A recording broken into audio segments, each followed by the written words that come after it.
Hello and welcome to Radcliffe Cardiology's webinar in association with Philips Healthcare. I'm Dr. Christopher Cook, Clinical Editor for the Radcliffe webinar series, and I'm delighted to be joined live by Professor Adrian Banning from the John Radcliffe Hospital, Oxford, United Kingdom. Professor Banning will be talking to us today about the use of IVUS imaging in PCI on left main coronary artery disease. In particular, we will learn how IVUS can circumvent the significant limitations of plain coronary angiography and learn how IVUS plays an integral role in the planning and optimization of left main stem PCI. Through continued device development, the reporting of landmark clinical trials such as Excel, and the continued education of physicians on best practice techniques for safe and effective left main stem revascularization, many consider 2017 to be the year of left main stem PCI. However, with its often complex anatomy, size differentials, and the potential for rapid deterioration in the event of complication, left main stem PCI warrants particular care, technique, and attention.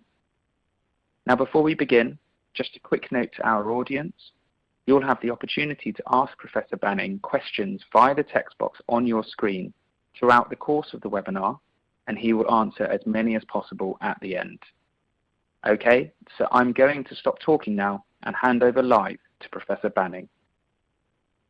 Thank you very much, Christopher. What we're going to do this afternoon is to discuss how intravascular ultrasound might be used to guide intervention in patients that have left main coronary disease, and to discuss the theoretical basis for intravascular ultrasound in this indication and what recent data we've got clinically, which has prompted increased interest in this area.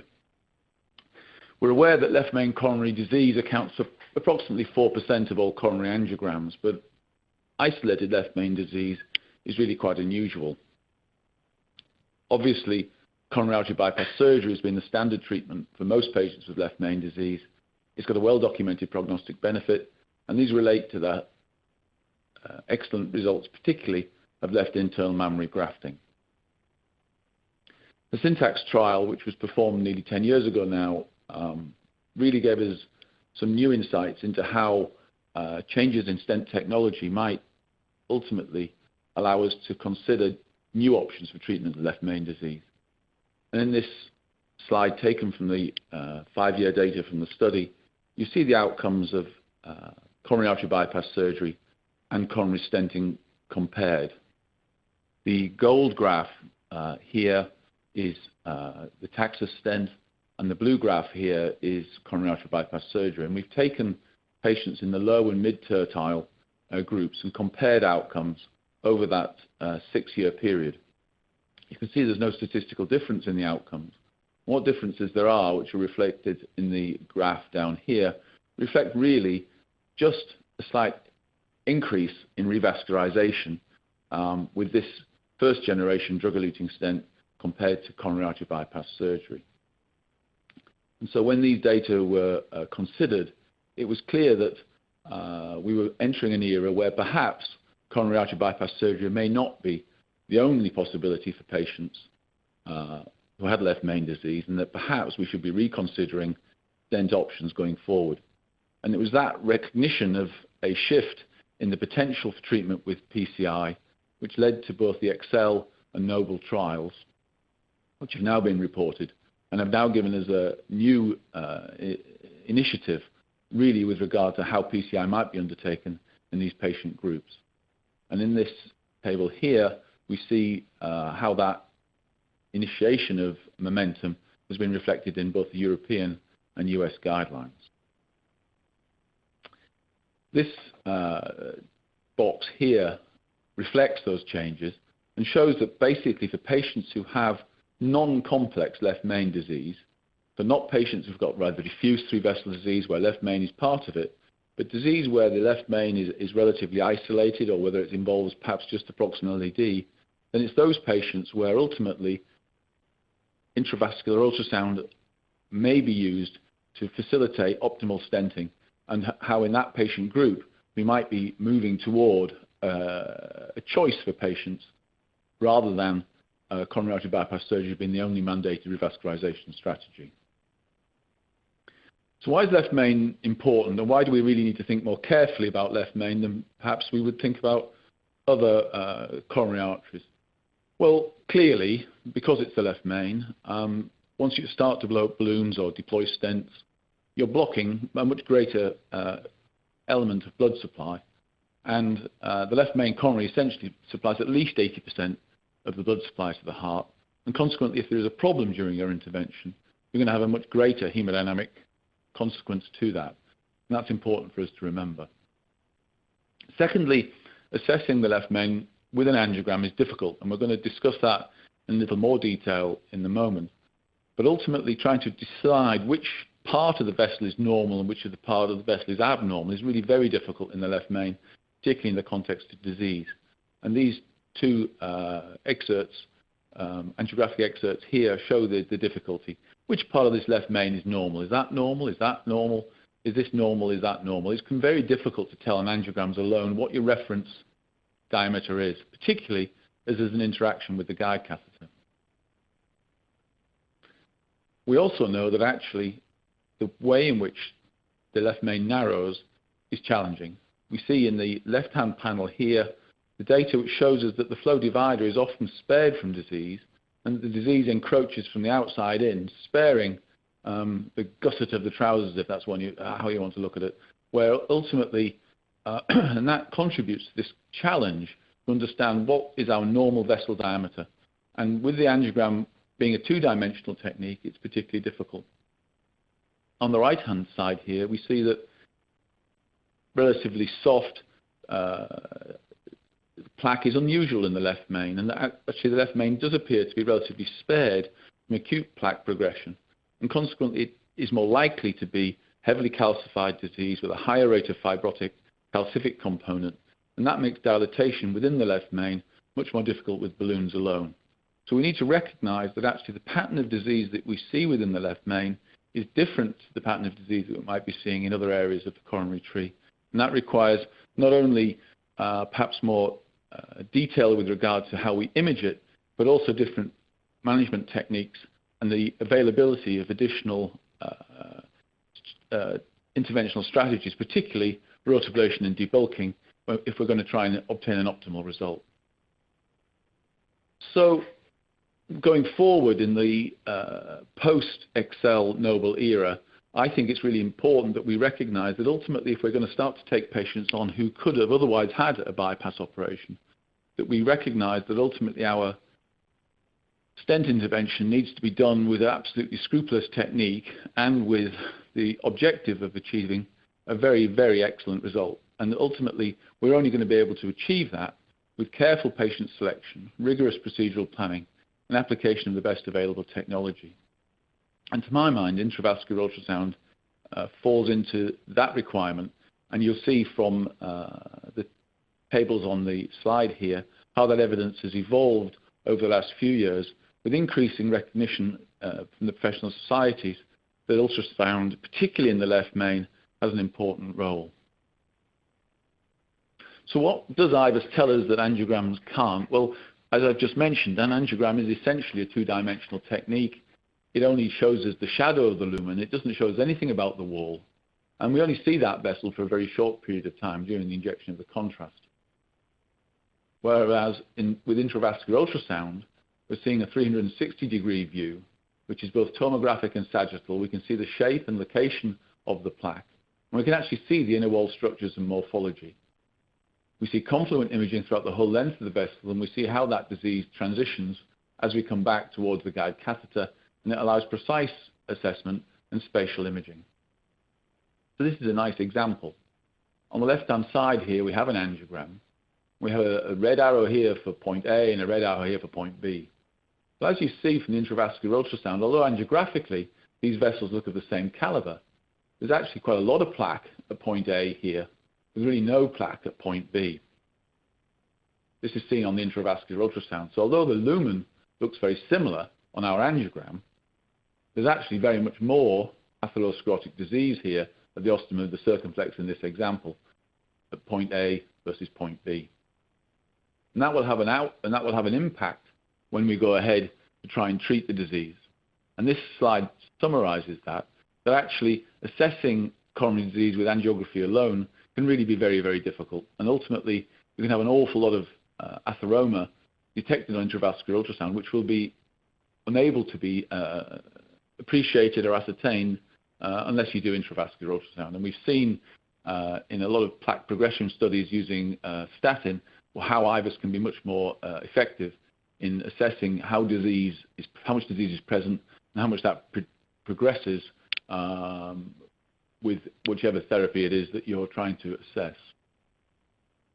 So we don't know much about how the whole vessel looks when we do just an angiogram, and ultimately these slides here make that point that we can't see how the vessel reacts to the presence of atheroma. On the left-hand side, we're seeing how a vessel can dilate or positively remodel at the point of the previous occlusion. You can see that here, how the overall vessel is expanded to make space for the atheroma and maintain the lumen. Whereas on the left-hand side here, we've seen more Gregorian remodeling, where ultimately the vessel has been compromised in order to allow to fail to dilate and allow that remodeling to occur, and how the lumen consequently has been stenosed.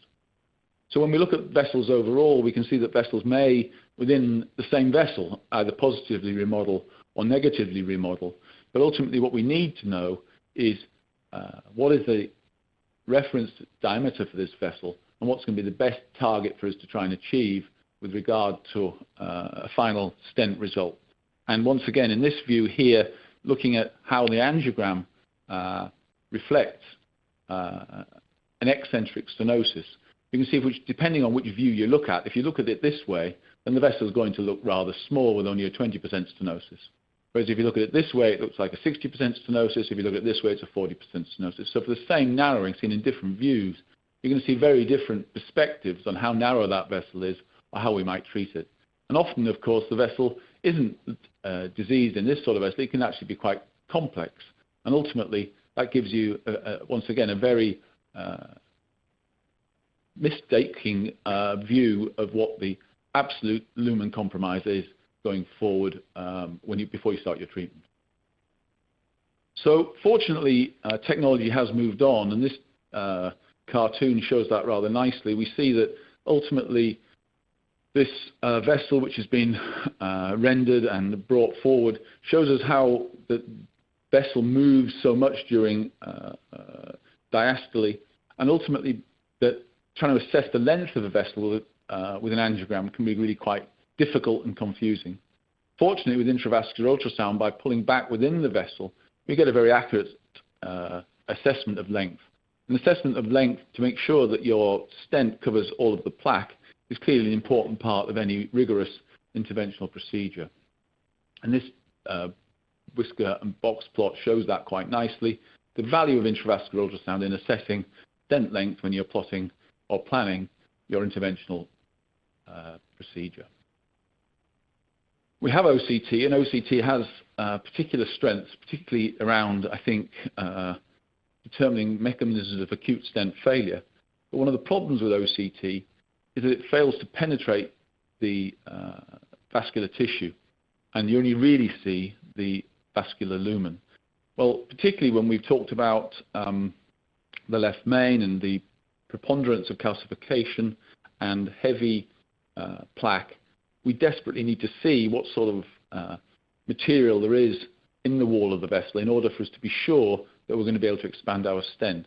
And these two slides taken of the same vessel show the importance of that, how important it is for us to see calcium, how important it is to get full plaque and visible vessel wall visibility. So, when should we be using intravascular ultrasound?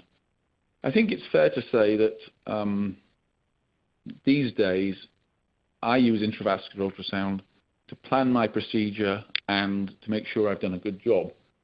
I'm not sure necessarily I would recommend it as a decision tool to decide whether to do it or not.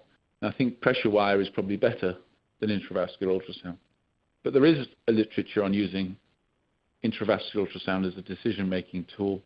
And the value of 6 square millimeters is usually recommended or accepted as a cutoff.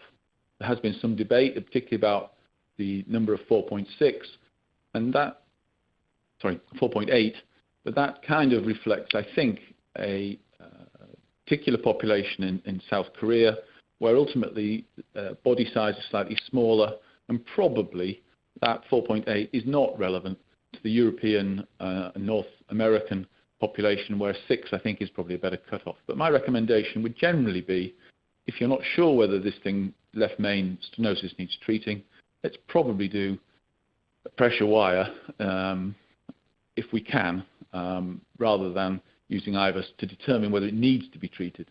We're going to use intravascular ultrasound to decide how to treat it best and how to make sure we've got a good result.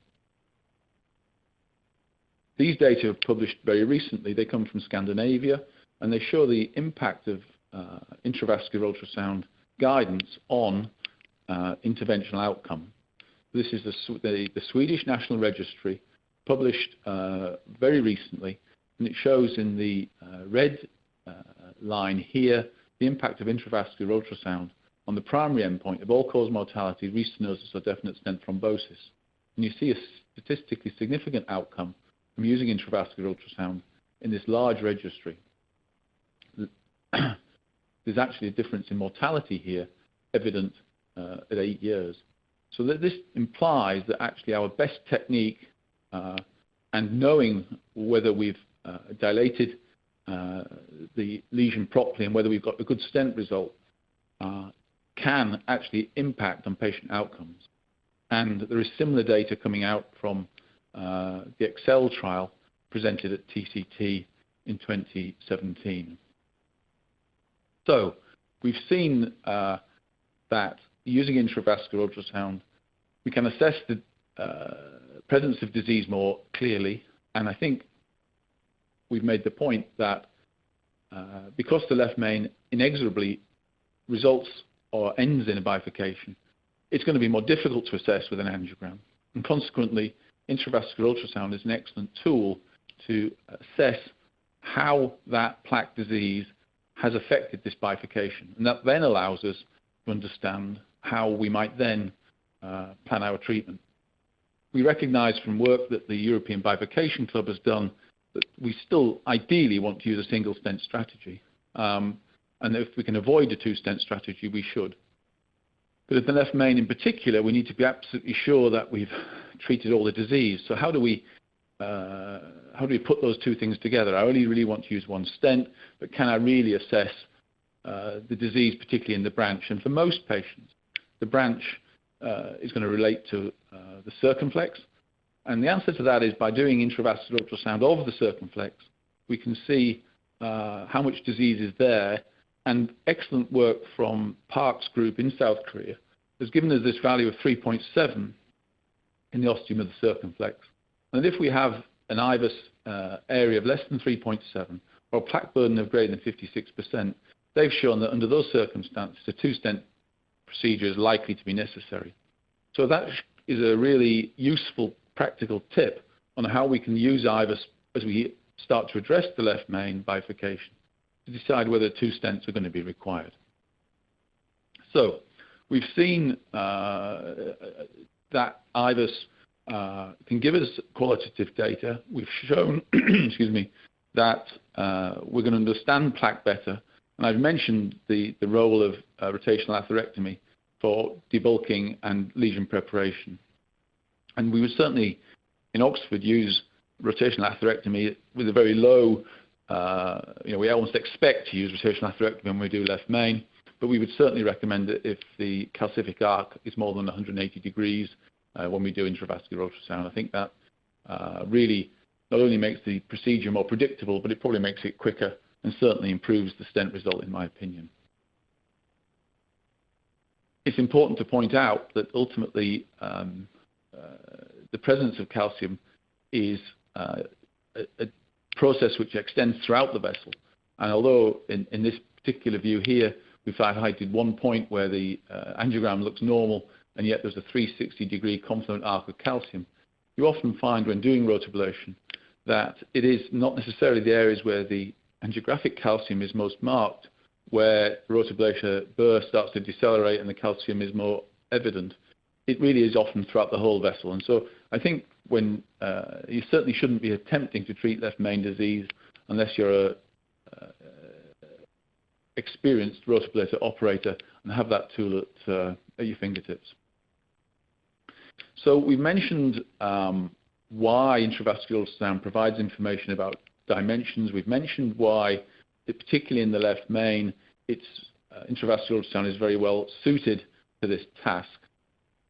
What we now need to discuss is how we're going to use this imaging tool in practical terms to define and optimize our procedure. These data come from Kang and the Park group in South Korea again, and they're really very, very insightful. In this box here, we have the optimum lumen areas for the left main bifurcation, so that we are at the end of intervention. We're trying to achieve 5 at the ostium of the circumflex, 6 at the ostium of the LAD, 7 in this bifurcation area here, which is called the polygon of confluence within this paper, and 8 within the left main. So if we think about this 5, 6, 7, 8, these are the targets that you need to be achieving if you use a 2-stent strategy for the left main. And I think that's quite relatively easy to remember. And these data came from retrospective analysis of work that they did in Seoul, and they showed that ultimately, particularly if you didn't achieve this 5 in the ostium of the circumflex, you were likely to see restenosis. And that's a reflection, I think, of 2 things. One is the difficulty of expanding the ostium of the circumflex with conventional balloons, and secondly, the biological challenge of that area, where ultimately it seems to be very prone to aggressive restenosis. So if we're going to have that biological response, it's obviously essential that we have a good result to begin with. And this 5, 6, 7, 8 from Kang has really been accepted, I think, amongst a lot of left main operators as being what we need to achieve with intravascular ultrasound going forward if we're going to put 2 stents in. So here's a case where we've used intravascular ultrasound in a very straightforward left main lesion.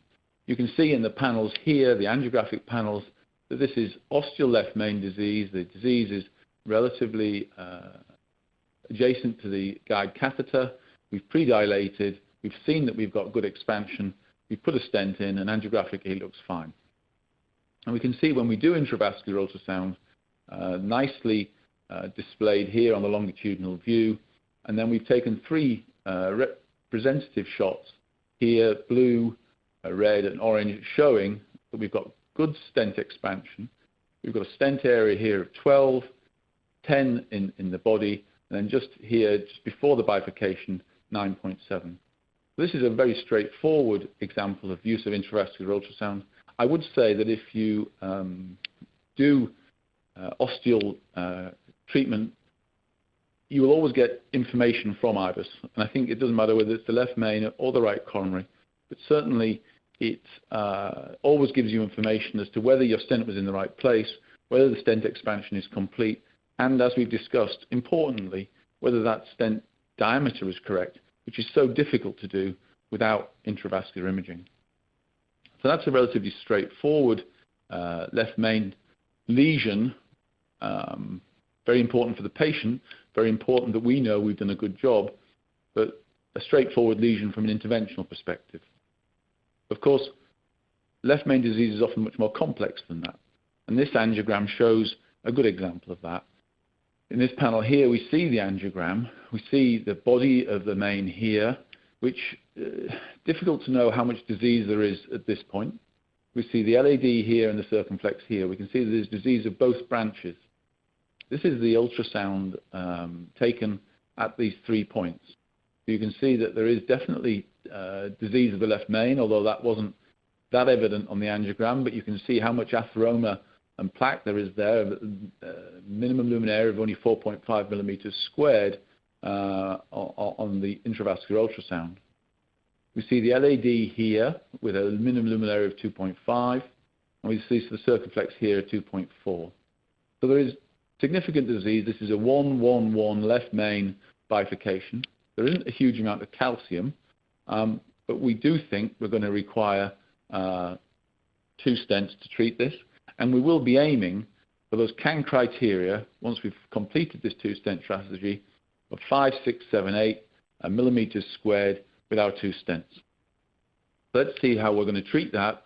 Well, what we did was we went ahead and did aggressive balloon dilatation. In this case, we didn't think we needed to use rotablation because of the lack of calcium. We've used the Clot technique and then a final kissing balloon inflation with POT in the left main to be sure that we've expanded the stents properly, and then gone back to our guideline to see whether we have achieved the 5, 6, 7, 8 that we hope to. And here's the intravascular ultrasound which shows that. So the left main is here in the aorta. This is coming down the circumflex. We've picked out these various panels here where we can see this is the ostium of the circumflex with stent area of 6. This is the ostium of the LAD with a stent area of 7.6. This is our polygon of confluence with a stent area of 11.2. And this is the left main itself with an area of 11.6. And you can see how they have been obtained from this longitudinal image here.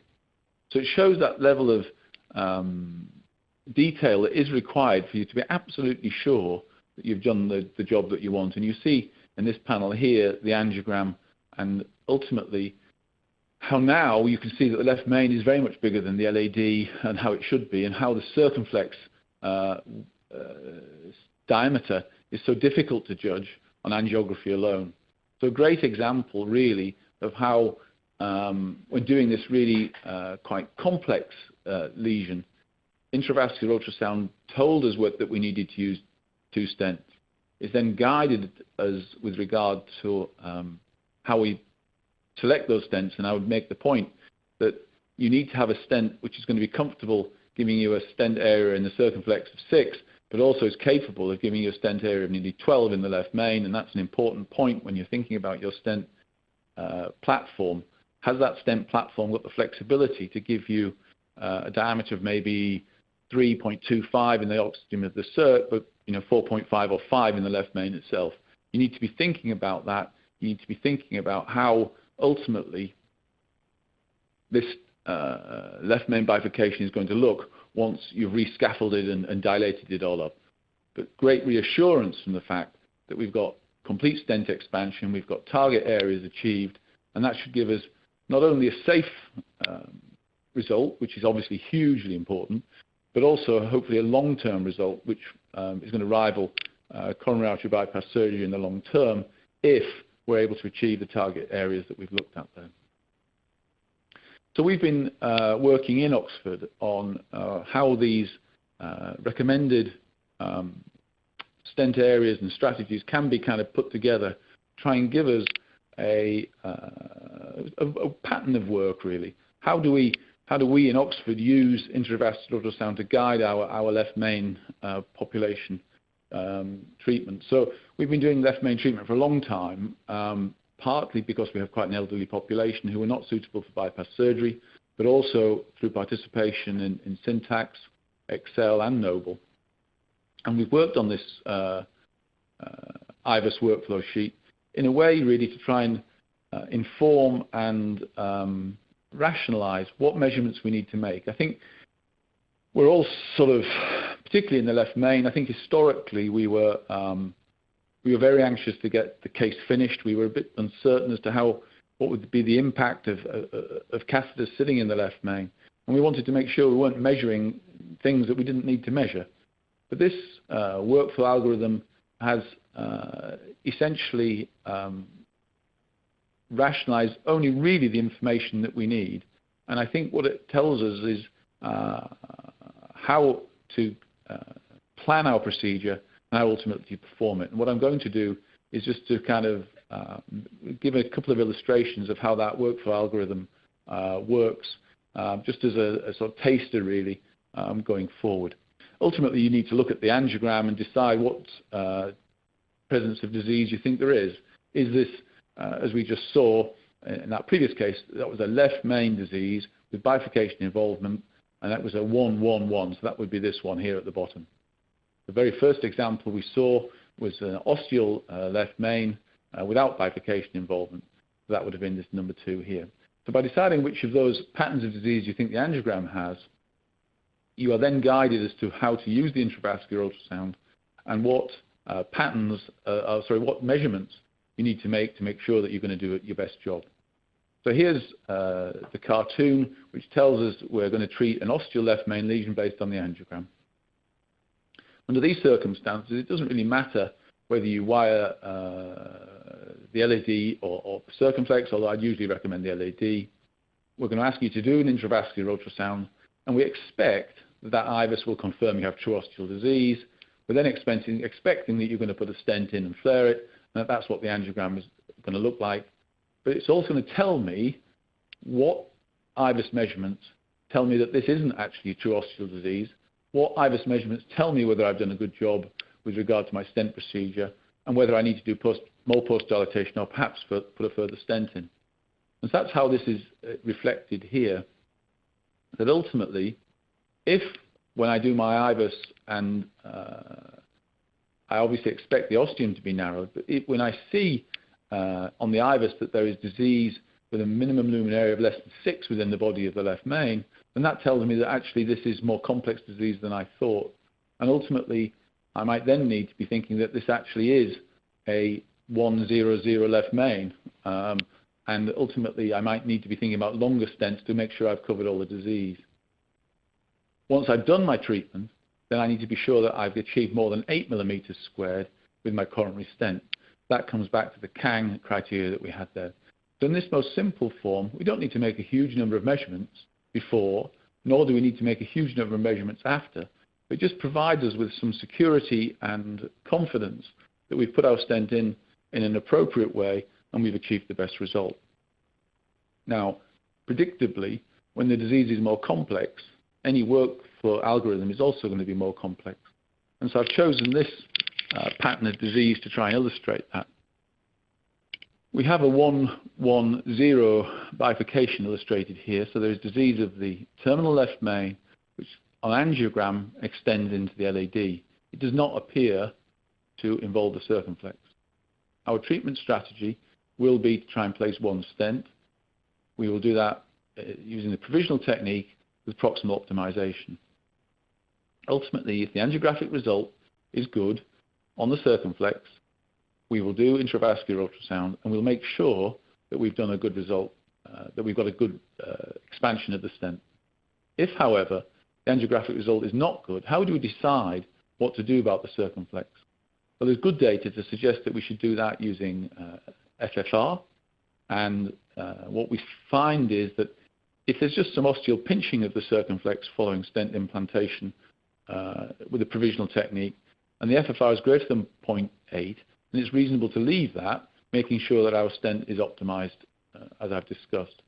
If, on the other hand, it's less than 0.8, then I think it's likely we're going to need to place further stents, although we probably do pre-dilatation to start with. But if we go ahead and do a double stent procedure, then the final kissing balloon and pot is mandatory, and then we need to intravascular ultrasound examine both the LAD and the circumflex to be absolutely sure that we've achieved that 5, 6, 7, 8 targets of Kang, to be sure that those stents are optimally expanded.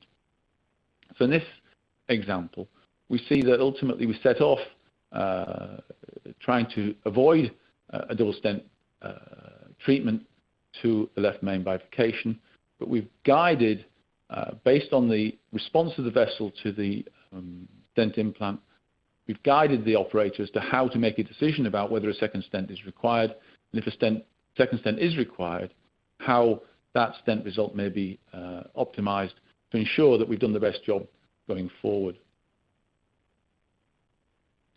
So what I hope we've looked at this afternoon is an evidence base for intravascular ultrasound in the left main. I think we are entering a period which is really quite exciting from an interventional perspective, where PCI will become much more of a standard treatment for patients who have left main disease, and an increasing treatment option for them. What I would say is, as we move into these patients who would potentially be surgical candidates, where this is a treatment choice rather than an only treatment that they're suitable for, then we need to be absolutely sure that our technique is optimal, that our stents are properly expanded, and that we've done our best job. And that's going to take us longer to achieve. It is a much higher technical challenge than perhaps we've been familiar with for many of our cases.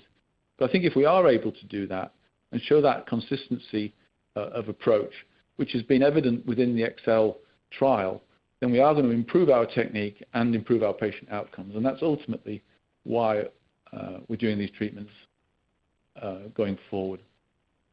So I'd like to, with that, close the data presentation part of this presentation and take some questions. Thank you, Professor Banning, for a fascinating and highly informative presentation.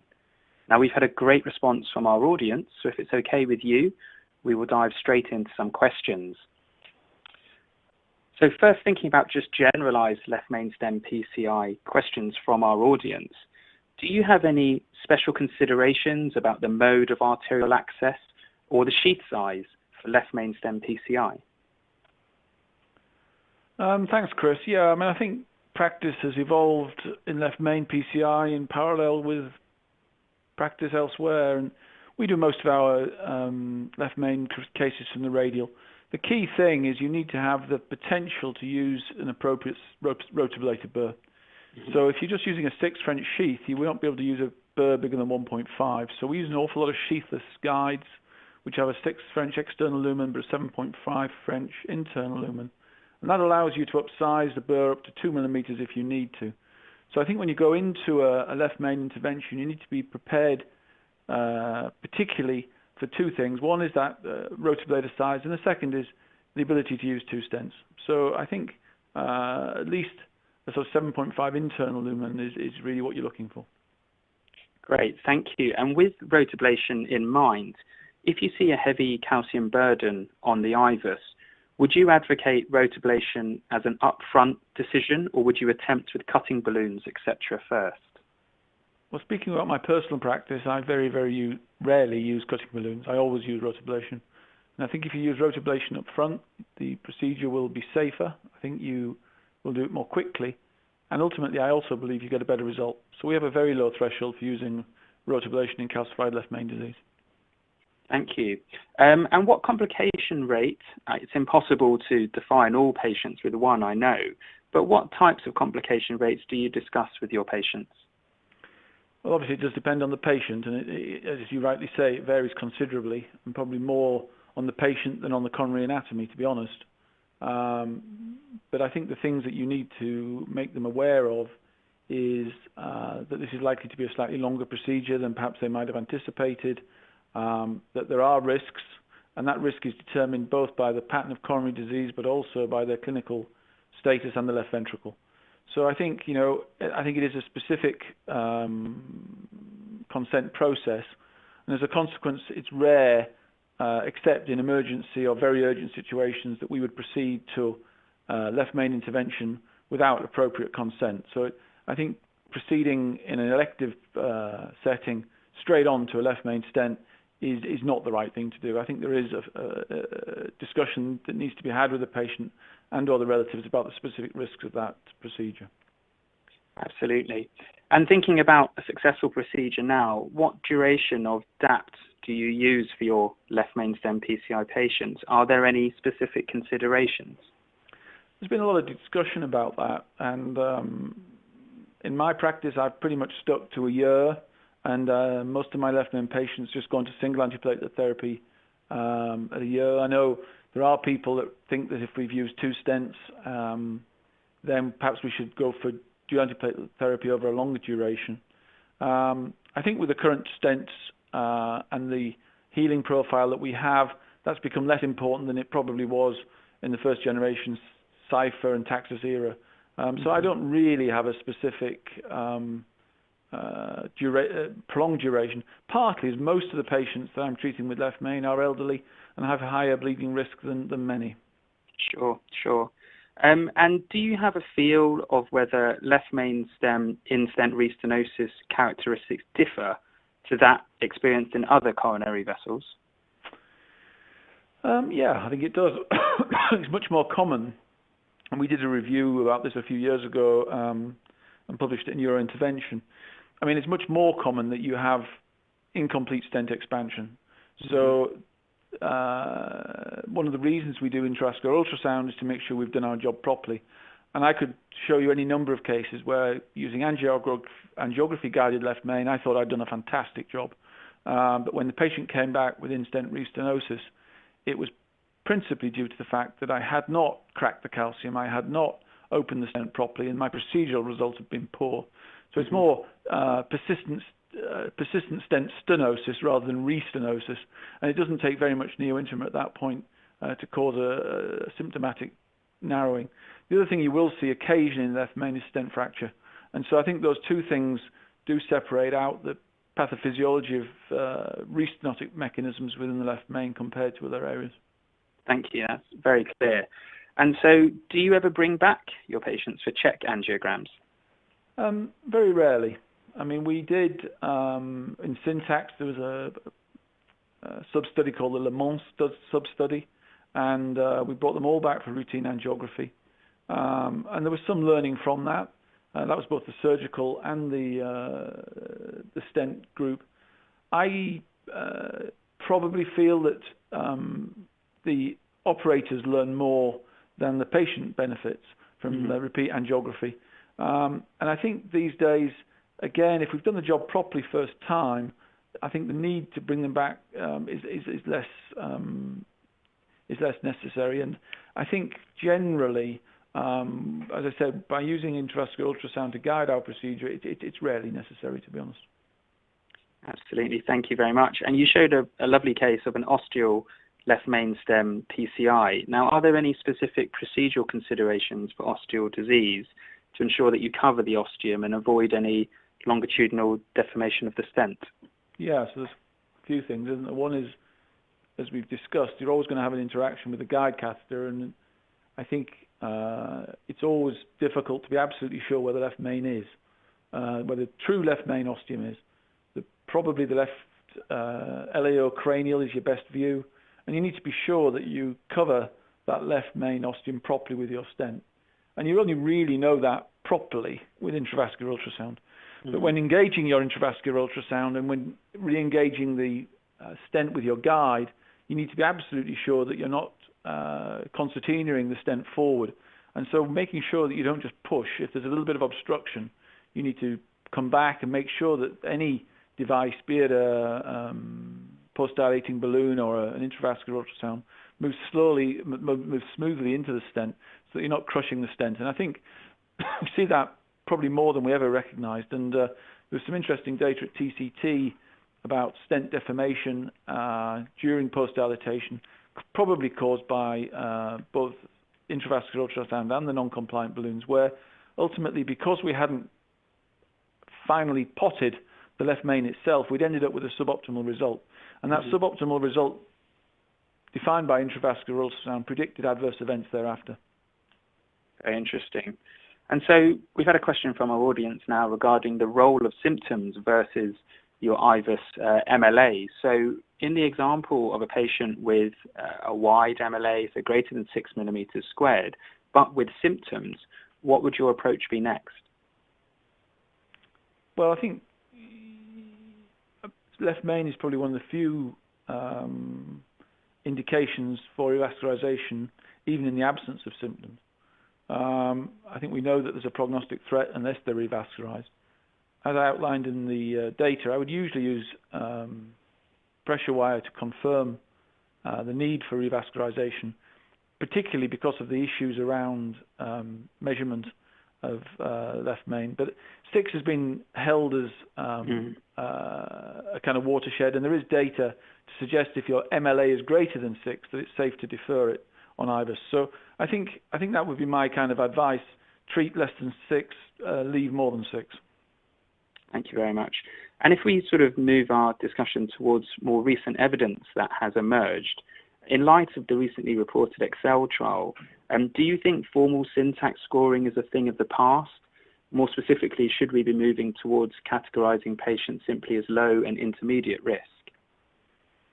I don't think that really. I think if you look at the tertiles in Excel, you'll see that the lowest tertile syntax patients still did best, and the highest tertile patients still did worst. I think it's not as clear-cut in Excel as it was, and nor should it be, because ultimately there weren't supposed to be any high tertile syntax patients in Excel. That was just what so that was just what the core lab kind of discovered. I think what going forward, I think this kind of what we should be doing is taking an approach which is kind of analogous to syntax 2, where we look at the angiogram and then we look at the patient. And I think there are features about the patient and there are features about the angiogram which need to be coalesced in order to make the right revascularization decisions. And I think for most patients, if you take that approach and the sort of informed decision and discussion with both the patient, the family, and the surgeon, then you come up with the right revascularization strategy. You know, isolated left main disease in 2017, if it's truly isolated and done properly in a centre that's got the right facilities by the right operator, I think does give you comparative results to coronary artery surgery. If you're going to have to put 7 stents in, as well as a left main stent, then if the patient is suitable for surgery, most cases, probably better off with an operation. And we've got another procedural question here from our audience, which is, do you use any hemodynamic support during your high-risk left main stem PCI procedures? Not that much, and certainly not at the level that is currently fashionable in America. I think partly that's because we haven't, in the United Kingdom, we're financially restricted to what we are able to use. The balloon pump, I think, has a limited role, and the answer, I guess the short answer is rarely. I might use it acutely if the patient presented with acute left main stem occlusion, and we see that, most cath labs will see that maybe 2 or 3 times a year, a patient presenting with ST elevation myocardial infarction, and the left main is occluded. Those patients, and we presented the collated UK evidence on that 2 or 3 years ago in JACC intervention, those patients who present with ST elevation myocardial infarction and with an occluded left main have a 70% mortality at 24 hours. So they're the patients where you need to be, if you've got impeller or you've got ECMO, they're the patients you need to be kind of wheeling it all out for. And certainly for that group of patients, any form of support that you have would certainly be helpful. And we've got a very topical question here, which I think we know the answer to, given the prognostic role of left main stem PCI. But the audience member has asked, post-orbiter, do you think we need to look at a sham study for left main stem PCI? I can give you a short answer to that. Short answer is no. Sure. I think if ever there was, you know, what we do know is that the revascularization for left main, as I mentioned, has a prognostic benefit. And I don't think any of the patients in Orbiter had left main disease. You know, Orbiter is a trial of patients with disease of relatively less important vessels than left main. And just moving on to some IVUS-specific left main stem questions. A number of the audience members have raised the question, do you think there are ever any situations when it's acceptable not to use IVUS in left main stem PCI? I mean, I think in emergency PCI, I often don't use IVUS. I think in those circumstances, you're trying to kind of get an immediate result as quickly as you can. The one thing I would say is that if you use IVUS regularly, and there's quite good data to support this, you use an IVUS-based or IVUS learned strategy in your non-IVUS intervention. That's been one of the problems when we've tried to do comparative trials of IVUS-guided versus non-IVUS-guided intervention. Those operators that use IVUS tend to use bigger balloons, tend to use more aggressive post-dilatation, tend to be more careful about making sure that the pot is done carefully at the end and that the final result is better. So that kind of fastidious approach to to intervention doesn't necessarily need IVUS, but I think particularly as you're learning, and the thing I would say, as I mentioned earlier on, is especially in calcified disease, you can just never tell what the result of your intervention is. And I think the other thing that I think most, in France, for example, IVUS is like the penetration for IVUS guided left main is much less. But if you talk to most French operators, when something doesn't seem quite right, when they're pushing and it doesn't seem to go, or where there's something that doesn't look quite right, all of them will go to intravascular ultrasound. So imaging or OCT. So imaging when things aren't right is very much the the mandate, even if you sort of don't use it for every single case that you do. But of course, in order to do that, you have to be up the learning curve so that you can interpret the images that you're going to take and you can safely acquire those images. For sure, thank you. And a technical question here is, do you have a preference for rotational versus the solid-state IVUS catheter when you're doing your left main stem interrogations? No, not particularly. We use both. And do you always use a sled pullback to accurately define length, or are you happy using hand pullback? Personally, I always do. Sometimes what you'll find, I always use a sled, but occasionally you'll find in heavily calcified disease it will stretch and skip, particularly if you're doing it prior to stenting. And under those circumstances, particularly to see the ostium, just pushing it back in by hand will make sure that you get a view of the thing that you need. I think generally, if you can try and use the sled, you get so much more information. And I think these days the catheters are much easier to use, and the kind of rationale for just pulling it up and down by hand, I think probably is less valid in 2017 than it was in 12 years ago, where the thing didn't pull back and it stretched and it made lots of funny noise and you didn't get a picture. Whereas now, most of the time, particularly with the Philips system, you get a very nice picture. Fantastic. Well, thank you so much. We've covered a huge amount of topics, and so I'd just like to thank Professor Banning for answering our viewers' questions, and it's been a real pleasure having you with us today. So thank you very much for joining us. You're very welcome. Thank you very much. So that was Professor Banning speaking to us live from the John Radcliffe Hospital in Oxford, United Kingdom. You can find out more about Professor Banning in the link below this video. So it just remains for me to say thank you, our audience, for joining us today. As ever, we would be very grateful if you could rate this webinar using the star rating system on your screens. If you have enjoyed this learning experience and want to listen to our other webinars, please turn to the Academy section of our website at radcliffecardiology.com/academy/webinars. So that's all from me. Until next time, thank you and goodbye from Radcliffe Cardiology.